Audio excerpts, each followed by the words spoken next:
So there's a new guy trying to do that in Africa right now. So guess what is going to happen to him? They're going to kill him. So the real reason why they killed Gaddafi is he wanted to have a currency for Africa, and he wanted Africa to unite against the exploitations of the Western world. So they had to kill him.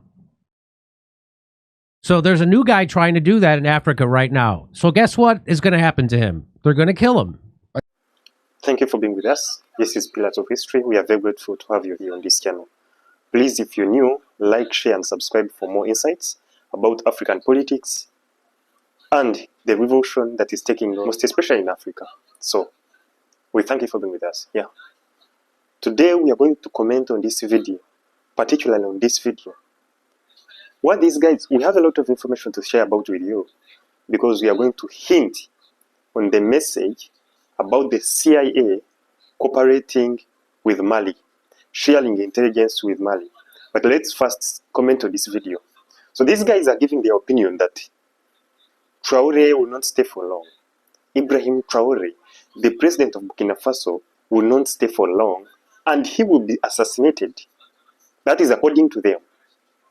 He will be assassinated like the late Gaddafi, like Saddam Hussein of Iraq, and other revolutionary leaders, like even his fellow revolutionary leader in Burkina Faso before, that was Captain Thomas Sankara. So to them, he will not achieve anything because he will be assassinated in the long run. So that is it, and that's how they view. But let me try to elaborate more on this story. Brothers and sisters, today, Burkina Faso is not standing alone.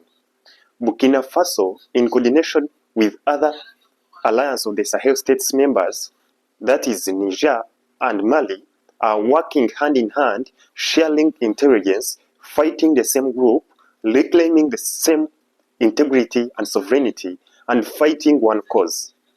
So, for you to say that you can intervene, let me say, because they can do it like they did in Iraq, they did in Libya, that is 2011, when they overthrew the government of Gaddafi.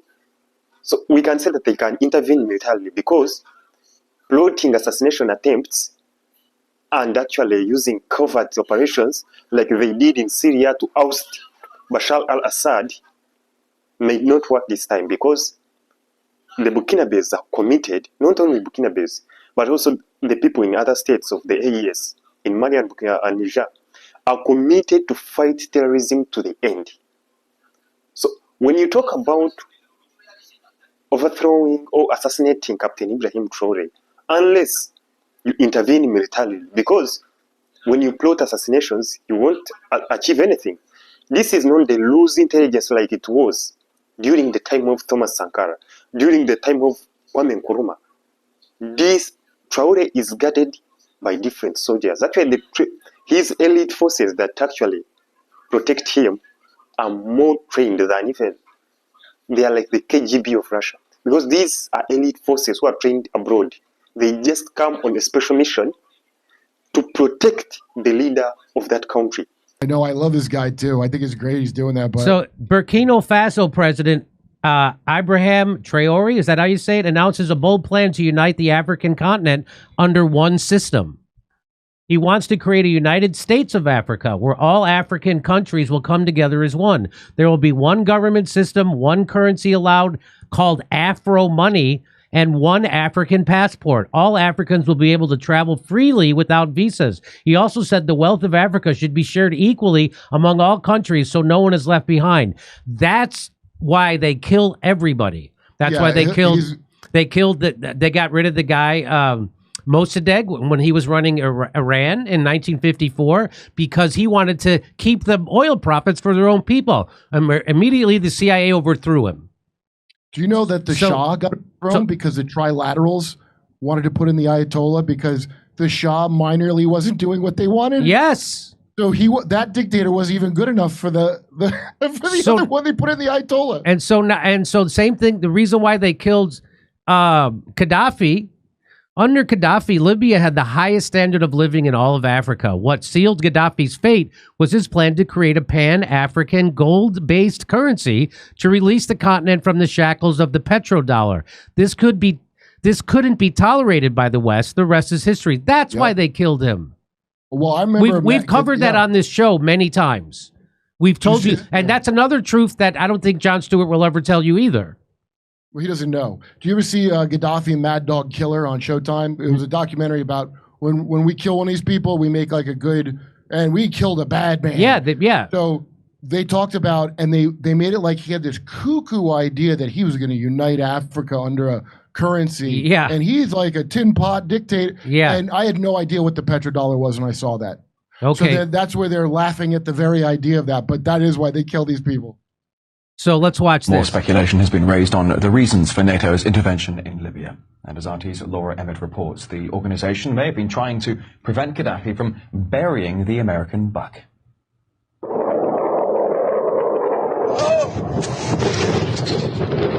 According to some, it's about protecting civilians.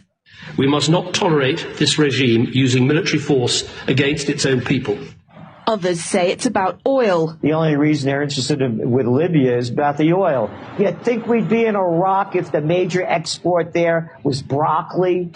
But some are convinced intervention in Libya is all about currency, specifically Gaddafi's plan to introduce the gold dinar, a single African currency made from gold, a true sharing of the wealth. It's one of these things that you have to plan almost in secret, because as soon as you say you're going to change over from the dollar to something else, you're going to be targeted. There were two conferences on this, one in 96 and another one in the year 2000, called the World Mataba Conference, organized by Gaddafi. And everybody was interested, and I think most countries in Africa were keen. Gaddafi didn't give up. In the months leading up to the military intervention, he called on African and Muslim nations to join together to create this new currency that would rival the dollar and euro. They would sell oil and other resources around the world only for gold dinars. It's an idea that would shift the economic balance of the world. Countries' wealth would depend on how much gold they have, not how many dollars they trade. And Libya has 144 tons of gold. The UK has double that, but 10 times the population. If Gaddafi had an intent to try to reprice his oil or whatever else the country was selling in the global markets and accept something else as a currency, or maybe launch a gold dinar currency, any move such as that would certainly not be welcomed by the power elite today who are responsible for controlling the world's central banks. So yes, that would certainly be something that would cause his immediate dismissal and the need for other reasons to be brought forth for removing him from power.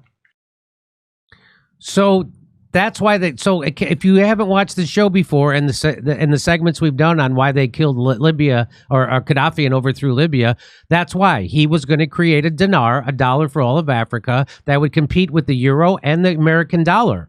And they can't have that. That's exactly what because that's how we control Africa, because we have the U.S. reserve currency as the reserve currency of the world. And that's why we can put sanctions on countries and things like that. And that's why there's BRICS now. And that's what he was way ahead of it, Gaddafi, trying to get off the U.S. dollar. And they stopped it, and they did it by killing him. And of course, they told everybody he was a bad person, even though his country was doing the best of any country in Africa. They had the highest standard of living. Everybody had education. Everybody had a house. Everybody had everything. And then we had to overthrow it. And now we turned it into a failed state run by terrorists, because that's better. Burkina Faso, they got destabilized because of what we did. That's why the Burkina Faso guy is sick of us and France. That destabilized all the countries around it. That's how that guy got in there. You know that, right? No. Yeah, Burkina Faso is one of the directly affected nations by overthrowing Gaddafi that way. They're sick of that shit. Just as our strength lies in unified policy and action for progress and development, so the strength of the imperialists lies in our disunity. We in Africa can only meet them effectively by presenting a unified front and a continental purpose. So that's what they don't want. That's what the West, the WEF, NATO, the United States, that's what they don't want. They don't want people just like they don't want us coming together in the United States. They don't want the countries of Africa coming together. They need to keep them fighting amongst each other so they can control them. Like mafia. It's Like just the the most mafia. mafia thing I've ever heard. On this day in 1966, the U.S. and Britain colluded in a coup that deposed Kwame Nkrumah, the first leader of independent Ghana and co-founder of a non-aligned movement, because they considered his Pan-Africanist politics to be a threat to Western interests in the region. They've been doing this since forever. This isn't new. The day will come when history will speak, but it will not be the history which will be taught in Brussels, Paris, Washington, or the United Nations. Africa will write its own history, and in both North and South, it will be the history of glory and dignity. So that was Patrice Lumumba. He didn't last long after that. No, after committing one of the most brutal genocides in history, Belgium partnered with the CIA to assassinate Congo's first leader, Patrice Lumumba, a brilliant Pan-Africanist who sought to unite Africa against neocolonialism. They then dissolved his body in sulfuric acid. So that's what the West does in Africa. Africa's they do it to you. They do it to your kids too. And now this guy is a friend of Russia. So now he's connecting with Russia, and they can't have that. Since coming to power in September 2022, after the country's second coup that year, this guy, Traoré, I think that's how you say his name, has dwelt on a rhetoric of self-reliance and independence from the West, particularly former colonial ruler France, a message that often resonates with young Africans in the diaspora. The latest Traoré frenzy reached a new peak late April with a solidarity march in the country's capital. Following an alleged coup attempt and comments by General Michael Langley, the head of U.S. military in Africa, accusing Burkina Faso leader of misusing the country's gold reserves. Of course.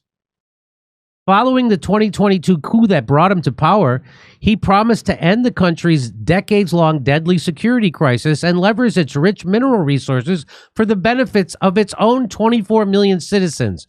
The West can't have that. Alongside the coup-hit nations of Niger and Mali, Burkina Faso has since severed ties with the regional bloc of ECOWAS, criticized by many young Africans as representing the interest of leaders and not the citizens, as well as long-standing Western allies such as France, whose military provided security support to the government for many years to help the security crisis. Analysts and locals suggest that these factors, combined with his youth, have contributed to Traoré's appeal among young Africans. There is a growing consciousness among African youth at home and abroad that they need to do something about the continent's lack of progress. It appears Traoré has become the face of that consciousness. A senior fellow at the Senegal-based Timbuktu Institute for Peace Studies attributes the current frenzy surrounding Traoré primarily to his popularity and Russian-driven propaganda. Despite Burkina Faso's worsening security crisis, Traoré still has so much resonance and interest simply because of propaganda. In Africa, there is deep frustration with their traditional leadership, so there is polarized anger. So this is the AP trying to tell you that this guy's just being propped up and there's nothing real about him. Still, allegations of propaganda do not adequately explain the excitement that has built up around Africa's youngest ruler, according to Chidi Akinalu, an African analyst and professor at Tufts University. Traoré articulates a revolutionary message that is appealing to young populations frustrated by the thievery of what passes for democracy in their own countries. That's what's happening. So you'll never have a leader that good in this country, ever. Ever. We'll never have a leader that good in this country. And so watch for that guy. They're going to find a way to kill that guy and overthrow him. Yeah, we taught everybody a lesson. Anytime we're going to get a leader that does that, well, they all around the world. Yeah, they did it to RFK. They did it to JFK. Anybody who gets on the line, okay. So that's what's happening. So now I'll see you August 3rd in Oxnard, California, and then I'll see you in Rutherford, New Jersey, and I'll see you at the Village Underground in Manhattan. Go to jimmydo.com.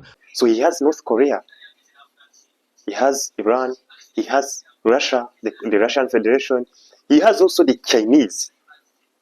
Those people, so they are protecting him. So if you're plotting assassination, I think this time it won't work. The only way you can do it is to intervene militarily. Like you can justify anything like you always do. Remember how they were trying to justify on Iran, but Iran showed them that you cannot interfere with us. We shall show you who we are. So you can just justify those claims like you're doing in Venezuela to intervene. But remember one thing, Burkina Faso is not standing alone. Burkina Faso has Mali and Niger. So these are three states whereby you cannot touch one and other fail to act. So never underestimate the power of three countries. It's not only one country. These are three countries, of which, if you try to intervene militarily, you don't know who or which other actors can also enter the race. You might think that you're fighting the AES states, yet you're fighting a bunch of other countries. So it's just a matter of calculating playing with your cards. Otherwise, you can bring problems to your country. So that is it. What I want to actually to tell these guys, these are American commentators, they are also commenting. Indeed, their opinions are right, because most of the people have tried this and they have failed in Africa. They have failed to achieve anything because they are toppled by the CIA. They are toppled by the CIA, by the French, so like that. So their view is not wrong actually, but remember, the time of 1990s or 2000s is not today. This generation is actually very, very, very awake, of which you cannot play with it like you used to play with in 80 years ago. So that's what I can say.